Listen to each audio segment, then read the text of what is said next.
My name is Olivia Bennett. I am 27 years old. I work as a healthcare administration coordinator for a regional medical network in Charleston, South Carolina. Most people assume my job is about paperwork budgets and hospital meetings. It is, but it's also about planning for the worst day of someone's life before it ever happens. You learn very quickly that preparation matters more than panic. Ironically, the most important lesson about preparation didn't come from my career, it came from my grandfather. Right now, I'm standing in the foyer of the only home that has ever truly felt like mine. It's a beautiful 80-year-old house overlooking Charleston Harbor with wide oak floors, a wraparound porch, and windows my grandmother used to polish every Saturday morning until she became too sick to remember why she was holding the cloth. My grandfather's funeral ended less than 3 hours ago. The flowers are still on the dining room table. Half the sympathy cards haven't even been opened. His favorite coffee mug is still sitting beside the kitchen sink. The house still smells faintly of cedarwood and black coffee. It still feels like he's here. My parents don't seem to notice any of that. Instead, they're discussing renovations. "I think we should knock out this wall," my younger sister Madison says, pointing toward the living room. "It'll make the space feel much more modern." My mother nods immediately. "And the kitchen has to go. White cabinets, marble countertops." My father doesn't say much. He's already walking from room to room, quietly inspecting the house as though he's preparing it for an appraisal instead of mourning the man who lived here for over 50 years. I stand there listening. Nobody asks how I'm doing. Nobody mentions Grandpa. Nobody talks about the funeral. The conversation is entirely about the house. Finally, my mother turns toward me. Her expression is calm, almost sympathetic. "Olivia, we've talked about this." I haven't heard a single conversation. Still, I say nothing. She folds her hands together. "This house is simply too much responsibility for one person." My father finally speaks. It makes more sense for Madison. "She's getting married next spring. They'll actually build a future here." Madison smiles without even trying to hide it. "I've already got ideas for the upstairs." She says it so casually, as though I'm no longer standing in the room, as though the decision has already been made. My mother walks over and gently places an envelope on the entry table. Inside is a typed checklist. Move personal belongings. Return all house keys. Vacate the property. Deadline 48 hours. "By Sunday evening," she says softly, "we'd appreciate it if you were completely moved out." No discussion, no question, just instructions. They expect me to cry, to argue, to remind them that I spent the last 4 years living in this house, taking Grandpa to doctor's appointments, managing his medications, cooking his meals, and sitting beside him through nights when he couldn't sleep because the pain in his hands had become unbearable. Instead, I simply look at the paper, then back at my mother. "Okay." That's all I say, just one word. Madison lets out a quiet laugh. "I told you she'd make this easy." My parents visibly relax. They think I've accepted defeat. They have no idea why I'm so calm. They don't know about the conversation Grandpa and I had 6 months before he died. They don't know about the phone call I'm supposed to receive tomorrow morning. And they definitely don't know about the 24 security cameras quietly built into this house. Because those cameras weren't installed to stop burglars. They were installed to record what Grandpa believed would happen after he was gone. And if he was right, my family had already started walking straight into the trap he spent months preparing for them. If you had asked my parents who took care of my grandparents during the last 4 years of their lives, they probably would have said, all of us. Technically, that would have been true. We were all family. But families aren't measured by titles. They're measured by who shows up. And in our family, there was a very clear difference between visiting and staying. My grandmother was the first to get sick. At first, it was little things. She forgot where she left her reading glasses. She called me by my mother's name once or twice. She burned a pot of soup because she forgot she'd turned the stove on. We all laughed about it in the beginning. Grandma laughed too. "It's just old age," she insisted. None of us wanted to believe it was anything more. A few months later, she forgot my birthday. That had never happened before. Then she forgot that Grandpa had already eaten lunch and made him another sandwich an hour later. Eventually, a neurologist gave us the diagnosis none of us wanted to hear: early-stage Alzheimer's disease. Grandpa took the news harder than Grandma did. He didn't cry in the doctor's office. He simply reached over, took her hand, and asked one question: "What do we do now?" From that day forward, everything changed. I was finishing my master's degree in healthcare administration at the time. Most of my classmates spent weekends studying, traveling, or catching up on sleep. I spent mine driving nearly 2 hours from Charleston to my grandparents' house. At first, I came every Saturday, then Saturdays and Sundays. Eventually, I was making the drive almost every other day. Some weeks, I practically lived there. I learned which pharmacy always had Grandma's medication in stock. I memorized every doctor's appointment. I kept color-coded calendars taped inside the pantry door. I organized pill containers every Sunday evening. I paid utility bills online because Grandpa had never liked using computers. When the home health nurse couldn't come because of bad weather, I stayed. When Grandpa caught the flu and refused to leave Grandma alone to see a doctor, I stayed. When Grandma woke up terrified in the middle of the night because she couldn't remember where she was, I stayed. None of it felt heroic. It simply felt necessary. My parents saw things differently. Every time I called asking if they could spend a weekend with Grandma and Grandpa so I could study for an exam or simply get one full night's sleep, there was always a reason they couldn't. Dad had an important client meeting. Mom had a charity fundraiser. There was a business dinner, a neighborhood event, a golf tournament. Something always seemed more urgent than two elderly people slowly losing their independence. Then there was Madison. My younger sister had mastered something I never could: looking involved without actually being involved. She visited every few weeks carrying expensive flowers or gourmet pastries. She'd hug Grandma, take a few cheerful photos in the garden, post one online with captions like, "Sunday with my favorite people. Family means everything." Then she'd leave before dinner because she had plans with friends downtown. One afternoon, I was washing dishes after helping Grandpa clean up lunch. Madison was standing on the back porch talking loudly on her phone. "This place is gorgeous," she laughed. "It'll be amazing once it's renovated." I stopped scrubbing the plate in my hands, innovated. Grandma was asleep in the living room only 20 feet away. Grandpa was sitting quietly in his recliner by the window. He heard every word. He didn't interrupt. He didn't raise his voice. He simply looked out toward the harbor with an expression I'd never seen before. Not anger, not sadness. Disappointment. Deep, quiet disappointment. After Madison left, neither of us mentioned what she'd said. We didn't have to. Over the next year, the pattern became impossible to ignore. Whenever my parents visited, they asked questions that had nothing to do with my grandparents' health. Have property taxes gone up again? Has anyone looked at the roof lately? Do you know how much houses on this street are selling for? Mom once spent nearly 15 minutes talking about rising real estate values without asking Grandma a single question about her doctor's appointment that morning. It was as if the house had become more interesting than the people living inside it. Grandpa noticed. He noticed everything. One evening, after I'd helped him into bed, he reached over and gently squeezed my wrist. His hands had begun to shake because of Parkinson's, but his voice was steady. "Liv." I looked up. "Yes, Grandpa." "You know the difference between someone who loves a home and someone who only loves owning it?" I smiled. "I don't think so." He looked toward the bedroom window where the porch light cast long shadows across the yard. "The first person worries about the people inside it." He paused. "The second one starts measuring the walls before the first person is even gone." I felt my throat tighten. He wasn't talking about strangers. He was talking about his own children. And for the first time, I realized he had been watching the exact same things I had. He simply hadn't said them out loud. Until now. Grandpa never confronted my parents, at least not the way most people would have. He didn't argue with them during Sunday dinners.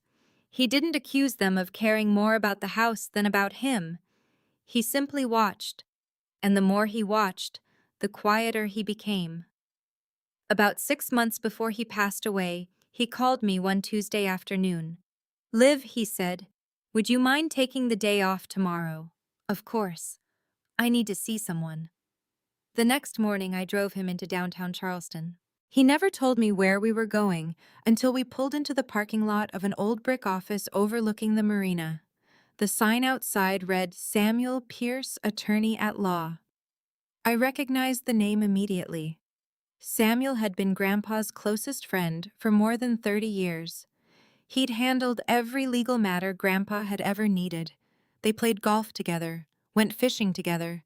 Even after retirement, they met for breakfast almost every Friday. When we walked inside, Samuel greeted Grandpa with a long handshake instead of a hug. Neither man smiled. It felt less like two old friends catching up, and more like two men preparing for something neither of them wanted to do. Samuel looked at me. "Olivia, would you mind waiting outside for a few minutes?" I nodded. About half an hour later, his assistant opened the waiting room door. "Mr. Bennett would like you to come in." When I entered the office, Grandpa looked strangely peaceful. There was a thick folder sitting on Samuel's desk. Several documents had already been signed. Others were waiting. Grandpa motioned for me to sit beside him. "Liv," he said quietly, "I need you to promise me something." I frowned. "What is it?" "No matter what happens after I'm gone, don't argue." I looked at him confused. "What do you mean, Ma? They're going to pressure you?" "They're going to tell you that you're being selfish. They're going to make you feel guilty." He reached over and rested his weathered hand on mine.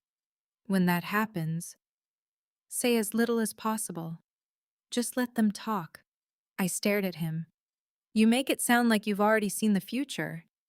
A small smile crossed his face. "No. I've simply lived long enough to recognize people when they believe nobody is watching." Samuel quietly slid a document toward him. Grandpa signed it without hesitation.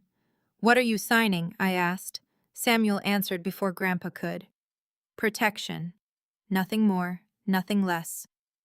Neither of them explained what that meant. On the drive home, Grandpa spent most of the time looking out the passenger window. Finally, he spoke. "You know something people misunderstand about trust." "What?" "They think it's built when life is easy."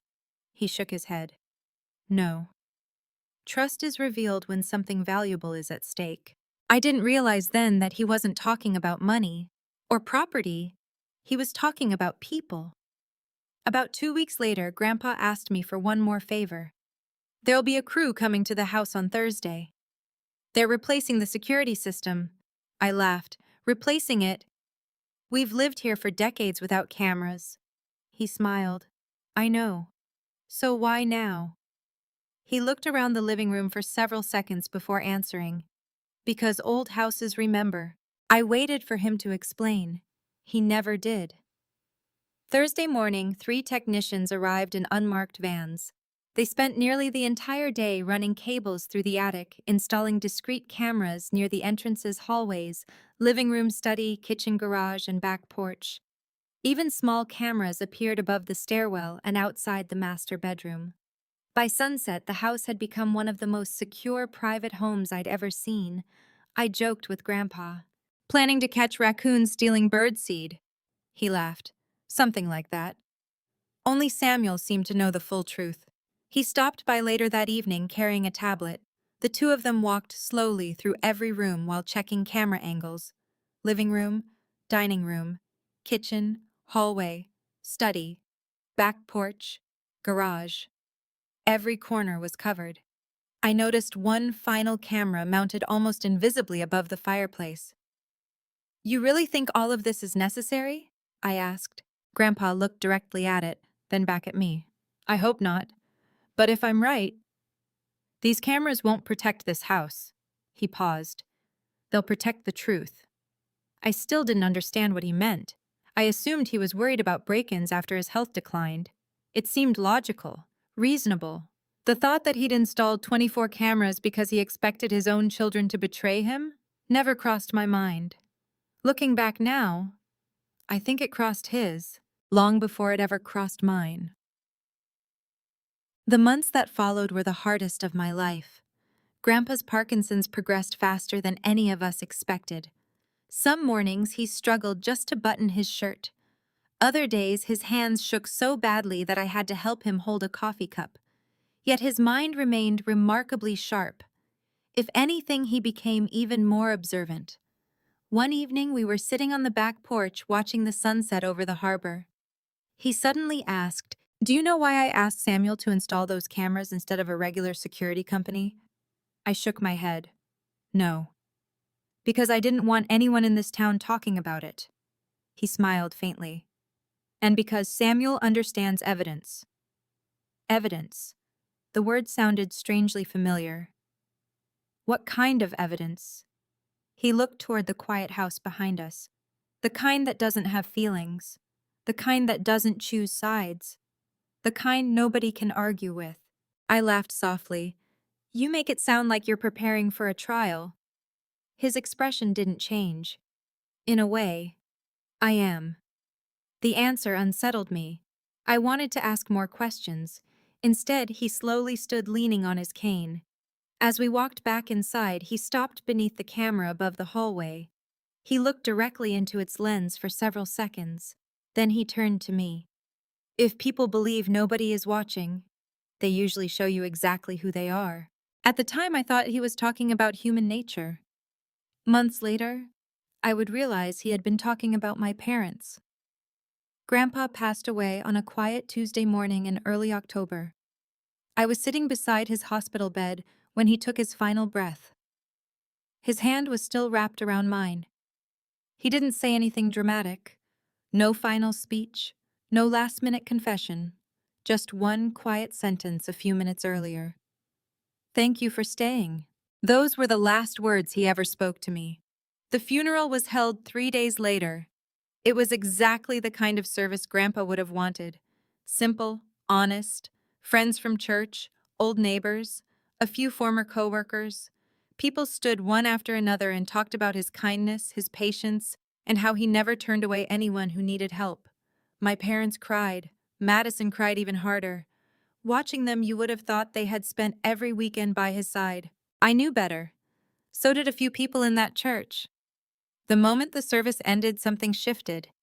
It happened almost so subtly that most people wouldn't have noticed. On the drive back to the house, my mother stopped talking about Grandpa. Instead, she started talking about logistics. We should probably have the carpets replaced. The upstairs bathroom needs remodeling. The landscaping is completely overgrown. Madison immediately joined in. I've already been looking at paint colors. My wedding photos would look amazing in the backyard. Dad remained quiet behind the wheel. Every now and then, he'd glance toward the house as if calculating something.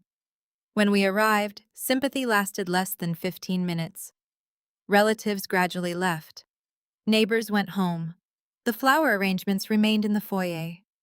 The silence settled over the house. Then my father cleared his throat. Olivia, we should probably discuss the future. I already knew what was coming. I simply nodded. He folded his hands together. You've done a wonderful job helping your grandparents. It was the first compliment I'd received from him in years. It lasted exactly 5 seconds. But your responsibility is finished now. Mom smiled gently. This house is simply too large for one person. Madison walked into the living room without even pretending to listen. She opened closet doors, measured walls with her eyes. I'd turn this into a nursery. She wasn't joking. She genuinely believed she'd already won. I looked around the room. Grandpa's reading glasses were still sitting on the end table. His cardigan still hung over the dining room chair. His favorite newspaper was folded beside the recliner exactly where he'd left it. The house still belonged to his memory. My family was already redecorating it in their minds. Then my mother walked into the foyer carrying a large manila envelope. She placed it carefully on the entry table. I typed everything out. I opened it. Inside was a checklist. Remove all personal belongings. Return every house key. Forward all remaining mail. Vacate the property within 48 hours. No discussion. No explanation. Just instructions. I looked up. So, you're throwing me out? Mom immediately frowned. Don't say it like that. We're trying to help you move forward. Dad finally spoke. It makes more sense for Madison. She's getting married. They need somewhere to start their lives. I couldn't help asking. And where exactly am I supposed to go? Mom sighed dramatically. You've always been independent. You'll figure something out. Madison smiled. I've already found the perfect place for my piano. I stared at her. There wasn't even a piano in the house. She was already imagining furniture that didn't exist. For a moment, I almost laughed. Not because anything was funny, because the situation had become so absurd. They honestly believed they could erase 4 years of caregiving with one typed checklist. They expected me to fight, to remind them of every doctor's appointment, every sleepless night, every meal, every sacrifice. Instead, I simply folded the papers. Okay. All three of them looked surprised. That's it, Madison asked. That's it, she laughed. I told you she'd give up. Mom visibly relaxed. I knew you'd understand. No, she misunderstood completely. I wasn't agreeing because I accepted their decision. I was agreeing because Grandpa had warned me this exact moment would come, and he'd told me exactly what to do. Say nothing. Let them talk. Let them believe they've already won. So I carried a few empty boxes upstairs and began placing books inside, not because I planned to leave, because I wanted them to believe I was. For the rest of the afternoon, I carefully packed enough belongings to make my surrender look convincing. Every time one of them walked past the guest room, they saw another sealed box, another stack of folded clothes, another shelf growing emptier.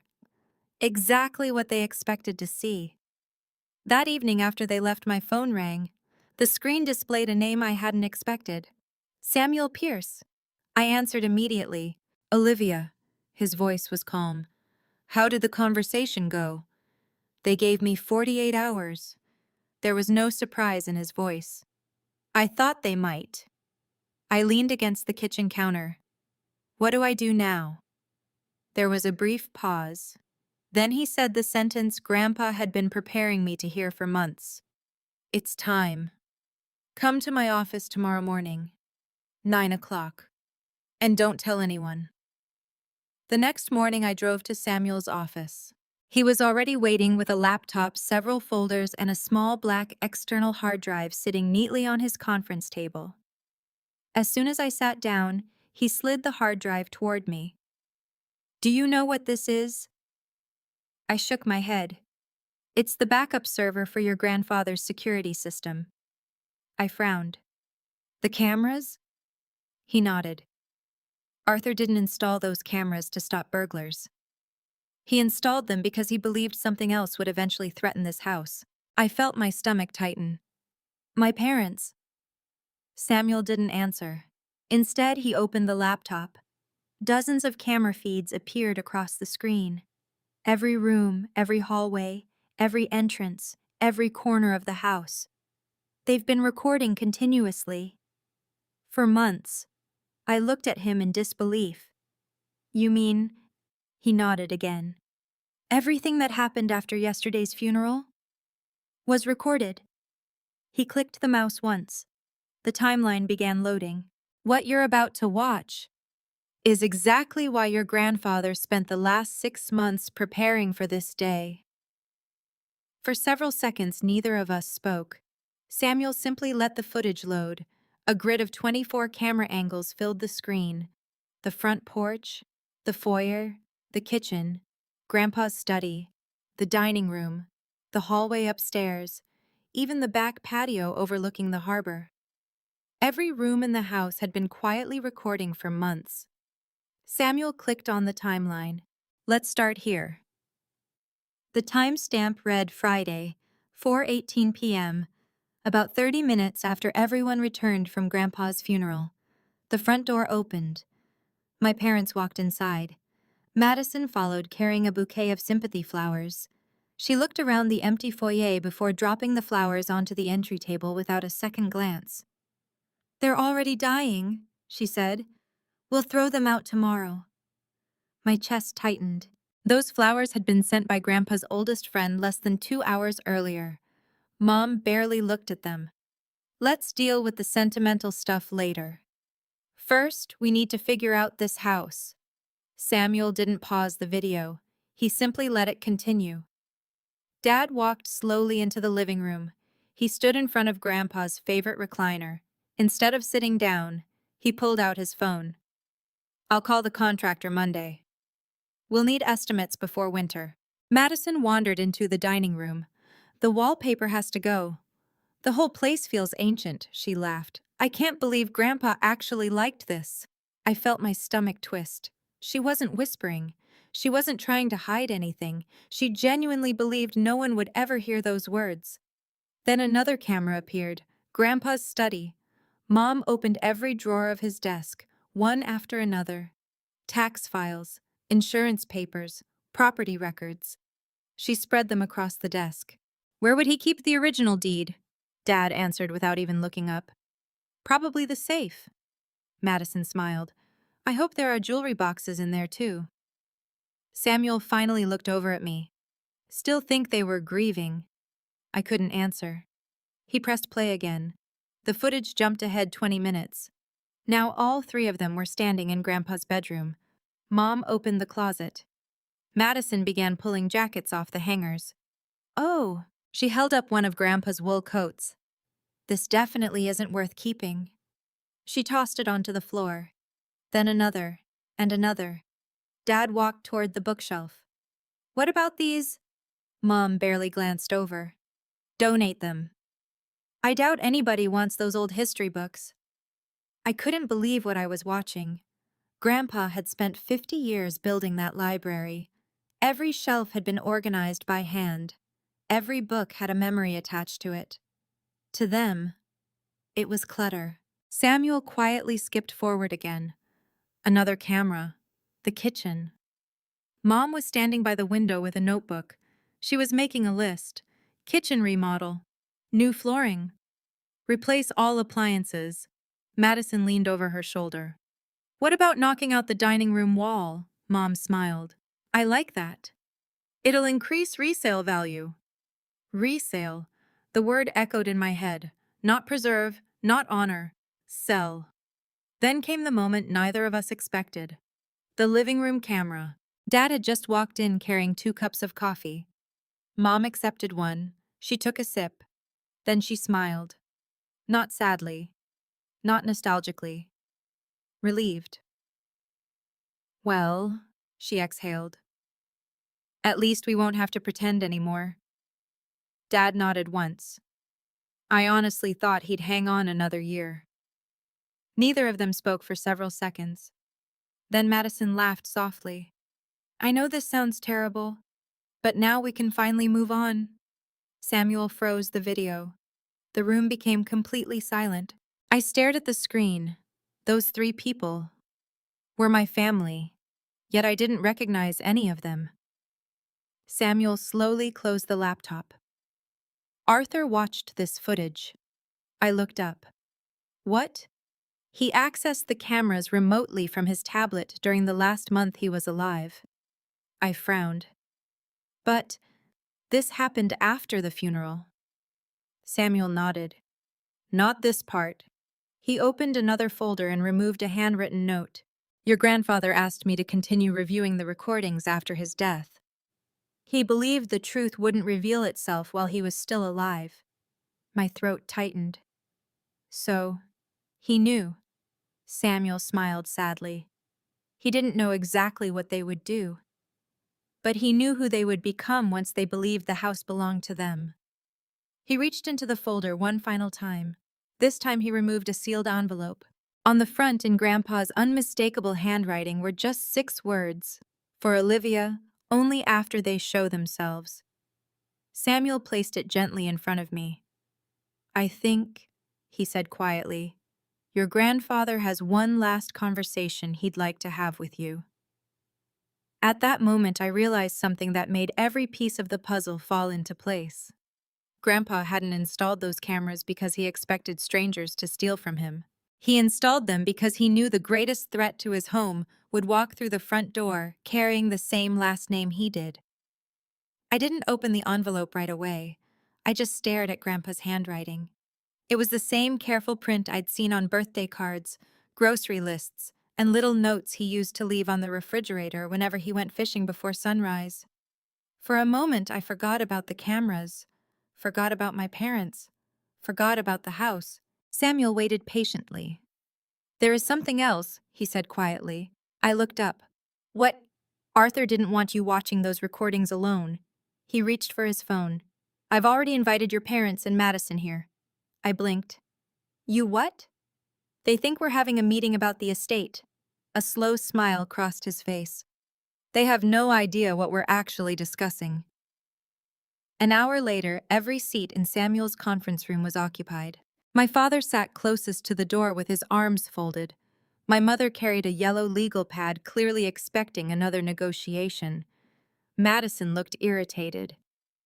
"I don't understand why we're here," she complained.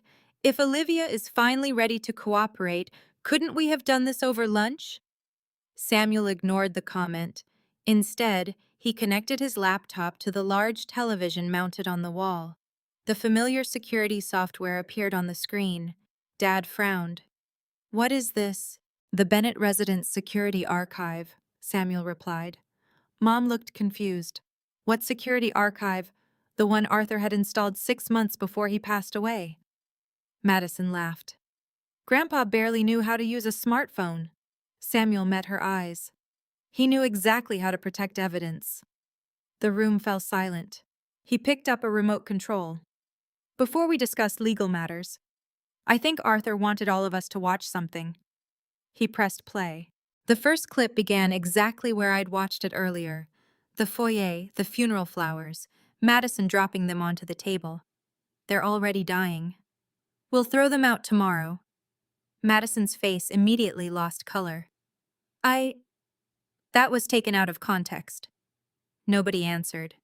The next clip played. Dad calling contractors before Grandpa had even been buried for a full afternoon. The kitchen renovation plans, the resale discussion, Mom searching Grandpa's desk for deeds and financial records. Every word echoed through the conference room speakers. No one interrupted. No one could. The cameras didn't care about excuses. They simply recorded the truth. Then came the clip that changed everything. The living room. Mom holding her coffee. Dad sitting across from her. Madison scrolling through photos of luxury kitchens on her phone. Mom smiled and quietly said, "At least we won't have to pretend anymore."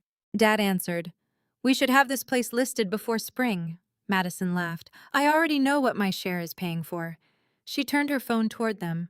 On the screen was a photograph of a waterfront wedding venue. "I've already put down a refundable deposit." She smiled. "Once we sell the house, I'll upgrade the reception package." The room went completely still. Even I hadn't seen that part of the footage. Samuel paused the video. He slowly turned toward my parents. "Would either of you like to explain why you were discussing the sale of a property you did not legally own?" Nobody spoke. Dad rubbed his forehead. Mom stared at the floor. Madison folded her arms. "This proves nothing." Samuel nodded calmly. "You're right. Planning isn't illegal." He clicked the remote again. "But perhaps this next recording will be more helpful." Another camera angle appeared. Grandpa's study. The three of them were standing around his desk. Dad held a folder. Mom spoke first. "The lawyer said Olivia doesn't know anything." Dad nodded. "Good. We pressure her immediately. No time to think.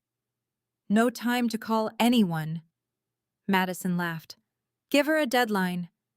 "She always folds when she's overwhelmed." Mom smiled. 48 hours should be enough." I felt my heart pounding. Every word, every plan. Everything had been recorded days before they ever stood in my kitchen pretending the decision was for my own good. Samuel muted the television. Then he reached into his briefcase and placed another folder on the conference table. The trust documents. He slid them toward my father. The property was legally transferred months before Arthur's death. He looked at my mother. and based on everything we've just watched, I believe Arthur made exactly the right decision. For the first time since the meeting began, my father spoke. His voice was barely above a whisper. "We didn't know he was watching." Samuel looked directly at him. "No. You simply believed no one was." That sentence hung in the room longer than anything else that had been said all afternoon, because everyone finally understood the same thing. The CCTV cameras hadn't destroyed my family. They had simply revealed who they were when they believed the truth would never be seen.